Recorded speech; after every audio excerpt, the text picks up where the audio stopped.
ఈరోజు భారీగా నామినేషన్ దాఖలు చేయడం జరిగింది. సత్యసాయి జిల్లా పుట్టపర్తి నియోజకవర్గం నుంచి ఈరోజు భారీగా వడ్డెర జాతి బిడ్డలు, అదేవిధంగా బీసీలు అందరూ కలిసి ఈరోజు మన టీడీపీ రెబెల్ అభ్యర్థి అయిన సిమెంట్ పోలన్న గారు ఈరోజు రెబెల్ అభ్యర్థిగా నామినేషన్ భారీ ఎత్తున ఈరోజు వేయడం జరిగింది. అందులో భాగంగా ఈరోజు మనతో పాటు మాట్లాడడానికి సిమెంట్ పోలన్న గారు మనతో పాటు ఉన్నారు. వారితో మరిన్ని విషయాలు తెలుసుకుందాం. సార్ చెప్పండి, ఇప్పుడు ఈ నామినేషన్ ఈరోజు టీడీపీ రెబల్గా మీరు ఎందుకు పోటీ చేస్తా ఉన్నారు? టికెట్ అది పుట్టపర్తి శాసనసభ టికెట్ మాది, ఓడర బిడ్డలది. చంద్రబాబు నాయుడు అయితేనేమి, లోకేష్ బాబు అయితేనేమి మాట ఇచ్చినది మాకి. అయితే అది ఏ కారణాల వల్ల, కొన్ని కారణాల వల్ల టికెట్ మిస్ అయిపోయింది కొద్ది గంటల్లోనే. అయితే మా ఉనికిపాటి అసలు బీసీ టికెట్ ఈడ బీసీలకు ఇస్తేనే టికెట్ గెలుస్తుంది తెలుగుదేశం పార్టీ. అది చంద్రబాబు నాయుడు చెప్పినా, లోకేష్ బాబు చెప్పినా కొన్ని కారణాల వల్ల మాకు టికెట్ రాకుండా పోయింది. అందువలనే గెలుపు తెలుగుదేశం పార్టీ ఓటమి అనేది ఉండకూడదనే ఉద్దేశంతోనే బీసీలుగా మేము రెబల్గా మేము నామినేషన్ వేయడం జరిగింది. అయితే బయట కొద్ది వరకు మీకు కూడా ఏదో ఆఫర్ ఇవ్వడం జరిగింది, మరి ఎందుకు పోటీ చేస్తున్నారని వినికిడి వినిపిస్తాను, మరి దాని గురించి ఏమంటారు?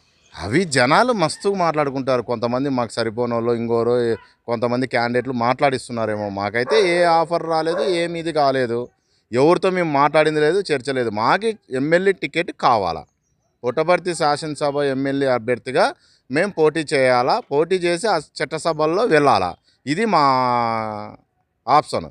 మిగతా దాంతో మాకు పని లేదు. చంద్రబాబు నాయుడు కూడా పిలిపించి చెప్పినాడు, మాకు కావాల్సింది ఎమ్మెల్యేనే కావాలా, ఎమ్మెల్యే అభ్యర్థిగానే కావాలా, మా వడ్డెర బిడ్డ ఖచ్చితంగా చట్టసభల్లో పోవాలనేదే మా కోరిక. అయితే మీరు గతంలో నుంచి కూడా నారా లోకేష్, అదేవిధంగా చంద్రబాబు నాయుడు హామీ ఇవ్వడం జరిగింది అని చెప్పేసి కొన్ని సేవా కార్యక్రమాలు కూడా చేసినట్లు తెలిసింది. మరి అంత సేవా కార్యక్రమాలు చేసినప్పటికీ కూడా ఎందుకు గుర్తించలేదంట? ఇంకా మనం ఏం చెప్పలేము. అది నారా చంద్రబాబు నాయుడు, లోకేష్ బాబు ఏ విధంగా అయితే మనకి ముందుగానే చెప్పినారో ఆ విధంగా ప్రజల్లోకి ఉత్త చేతులతో పోవద్దండి, ఏదో ఒకటి పెట్టుకొని పోతే మేము చీరలు ఎంచుకున్నాము. పసుపు కుంకాలు ఆడబిడ్డలకి ఇస్తే ఏదైనా జయం జరుగుతుందనే ఉద్దేశంతో మేము చీరలు ఎంచుకొని ముందుకు పోయినాం, ప్రచారం చేసుకున్నాం. క్యాంపెయిన్స్ మొత్తం టోటల్గా అయిపోయింది. ఎందుకు మాకు ఎందుకు ఇదైందో ఏమో మాకు ఈరోజు కూడా కారణం అర్థం కావడం లేదు. మరి అయితే ఈరోజు పుట్టపర్తి నియోజకవర్గంలో చాలా బలమైన నాయకులు ఉన్నారు, మరి డబ్బు ఖర్చు పెట్టే నాయకులు ఉన్నారు. మరి మీరు టీడీపీ రెబల్గా పోటీ చేస్తున్నారు, మీకు ఏ విధంగా స్పందన వస్తూ ఉంది? ఈరోజే చూసినారు కదా మీరే, ఎంత స్పందన వచ్చింది. మైనార్టీలు, ఎస్సీ ఎస్టీలు, బీసీలు, అగ్రవర్ణాలు మొత్తం అంతా కలుపుకొని ఎంతమంది వేలాది మంది పూలు చల్లి స్వాగతం పలుకుతున్నారు. ఎందుకంటే ఇక్కడ ఉన్న ఎంత బలమైన నాయకులైనా విసిగించిపోయినారు ప్రజలు. ఇక్కడ 5 ఏళ్ళు శ్రీధర్ రెడ్డి పరిపాలించినారు, ఇక్కడ ఈయనేమో అంతకుముందు తెలుగుదేశం పార్టీలో ఈయన పరిపాలించారు. వ్యతిరేకత బ్రహ్మాండంగా ఉంది. బీసీల ఓటు బ్యాంకులో బీసీలు దాదాపుగా 90% ఉన్నారు ఈ ఏరియాలో. ఇదే పుట్టపర్తి కాన్స్టిట్యున్సీలో మొత్తం అన్ని బీసీ కాన్స్టిట్యున్సీ మొత్తం లెక్క వేసుకుంటే 90% ఉన్నారు. అందువలన బీసీలు ఓట్ బ్యాంకుని వేరే వాళ్ళకి ఇస్తే ఏ విధంగా ఉంటుంది అనేది ఒకరు ఆలోచించుకోండి మీరు కూడా. ఈరోజు మీ ముందరే, మీ కళ్ళారే మీడియా కూడా మీరు చూస్తున్నారు కదా, వేలాది మంది బ్రహ్మరథం పట్టినారు. అంటే దీన్ని బట్టి ఇంకా అర్థం చేసుకోండి, వాళ్ళకు కూడా ఉనికిపాటు వచ్చి ఉంటుంది అనుకుంటున్నాను నేను కూడా. ఎందుకంటే ఖచ్చితంగా ఎమ్మెల్యే అభ్యర్థి ఇప్పుడు పుట్టపర్తి నియోజకవర్గంలో సిమెంట్ పోలన్న రేపు ఖచ్చితంగా గెలవబోతున్నాడు. అయితే మరి మీరు ఇండిపెండెంట్గా వేసుకోవచ్చు కదా, మరి ఈరోజు టీడీపీ రెబల్గా ఎందుకు వేస్తున్నారు? దానికి కారణం ఏంటి? మాకు తెలుగుదేశం పార్టీనే కదా లాస్ట్ వరకు ఇస్తాననింది. మేము లాస్ట్ అంటే 2వ విడత 3వ విడత వరకు కూడా మొన్న కూడా టికెట్ మారుస్తామన్నారు. ఎందుకంటే మడకశిర మార్చినారు, అందులో ఈ గుంతకల్లు కూడా మార్చినారు, కొన్ని ఏరియాలు మార్చినారు కదా, కొన్ని సందర్భాలు బట్టి మార్చారు. ఆ విధంగానే సింధూరారెడ్డి కూడా మారుస్తాము, ఖచ్చితంగా ఓటర్లకు ప్రాధాన్యత కలిగిస్తాము అంటేనే మేము ఆట వరకు చూసాము. మాకు ఇంకా మమ్మల్ని కలుసుకోకుండా, మమ్మల్ని సంప్రదించి చేసుకోకుండా నామినేషన్ వేసేస్తే ఇంకా మాకెట్లుంటుంది? ఇంత బలమైన కులము, ఇంత ఓటు బ్యాంక్ కూడా మమ్మల్ని ఆ విధంగా పట్టించుకోకుండా, ఆ విధంగా ఇది కాకోకుండా ఇబ్బంది పెట్టడం కూడా కరెక్ట్ కాదు కదా. మాయమాటలు చెప్పకూడదు. ఒకవేళ ఏదైనా ఉంటే ముందే చెప్పాలా, ఒకవేళ ఇయ్యమయ్యా మీకు ఈసారి ఇయ్యము, ఒకవేళ మీరు ఏదైనా ఉంటే చూడండి, మాకు సపోర్ట్ చేయండి, ఏదో నీ భాషలో ఏది ఉంటే అది చెప్పు.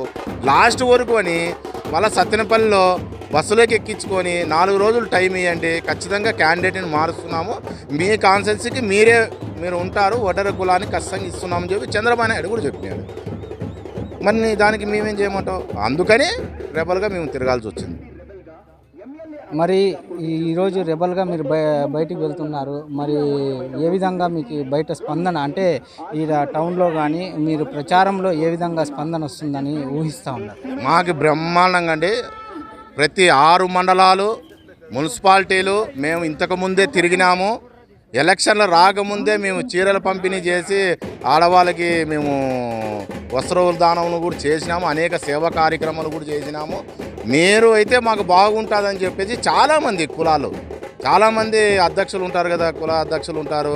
కులాల అతీతంగా మొత్తాన్ని పార్టీలు అతీతంగా అయినా సరే మేము నిన్ని నామినేషన్ అయ్యి నువ్వు మిమ్మల్ని గెలిపించుకుంటాము, చట్టసభల్లో పంపిస్తామని చెప్పేసి నేను గత వారంలో 6 రోజుల కింద కూడా మండలం తిరిగి అనేకమైన స్పందన. మీరు ఉన్నారంటే ఖచ్చితంగా మీకు ఓటు మీకే వేస్తాము, మీరు గుర్తుతో రాండి, ప్రచారం చేయండి, ఖచ్చితంగా మీకు ఓటేసి గెలిపిస్తామని చెప్పేసి అనేక స్పందన. అనేక మంది మైనార్టీలు, ఎస్సీలు, బీసీలు, చాలామంది, చాలా కులాలు అధ్యక్షులు, కార్యదర్శులు అందరూ మాకు సపోర్ట్గానే ఉండి ముందుకు పోండి, మేము వెనకుంటామని చెప్పేసి స్పష్టంగా చెప్పినారు.